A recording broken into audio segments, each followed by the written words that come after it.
உன் முயற்சியை தொடர நான் இரவில் தங்குவதற்கு ஒரு குடிசையை போடுகிறேன். அமிர்தா சென்ற பின் சதீஷ் பாறையின் மீது அமர்ந்து சுற்றிலும் பார்க்க ஆரம்பித்தான். அப்போது திடீரென ஒரு கோழி குஞ்சு போன்ற வெள்ளை நிற குட்டி டிராகன் ஒன்று அவனது காலடியில் சுற்ற ஆரம்பித்தது.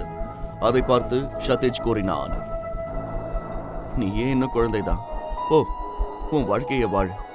அந்த குட்டி டிராகன் மெதுவாக அவனை நோக்கி வந்தது. சதீஷ் அதை தூக்க குனிந்த போது அது ஒரு பாறையின் பின்னால் சென்று ஒளிந்து கொண்டது.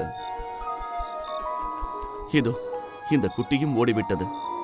சதீஷ் எழுந்த தன் இடத்திலேயே அமர்ந்தான்.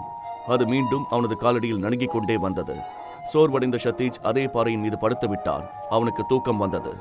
அந்த குட்டி டிராகன் சதீஷின் காலில் விளையாடிக் கொண்டே வழிந்த ரத்தத்தை தனது சிறிய நாவால் நக்க ஆரம்பித்தது. தூக்கத்தில் சதீஷுக்கு தன் உடலுக்குள் ஒருவித விசித்திரமான அமைதி உண்டானதை உணர்ந்தான். அவனது உடல் இலகுவாக தெரிந்தது. அவனுக்குள் ஆற்றல் பாய்வதை உணர்ந்தான்.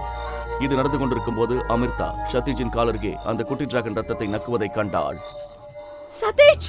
சதீஷ் அதிர்ச்சியுடன் எழுந்தான். அமிர்தா அந்த வெள்ளை நிற குட்டி டிராகனை பயத்துடன் பார்த்துக் கொண்டிருந்தாள். என்னாச்சுக்கா? இந்த குட்டி டிராகன் உன்னுடைய ரத்தத்தை நக்கியதா? சதீஷ் தனது கட்டை விரலை பார்த்தான். அந்த காயம் முழுவதுமாக ஆறியிருந்தது. ஒருவேளை இருக்கலாங்கா. ஆனால் என்ன நடந்தது? இது சாதாரண டிராகன் இல்லை.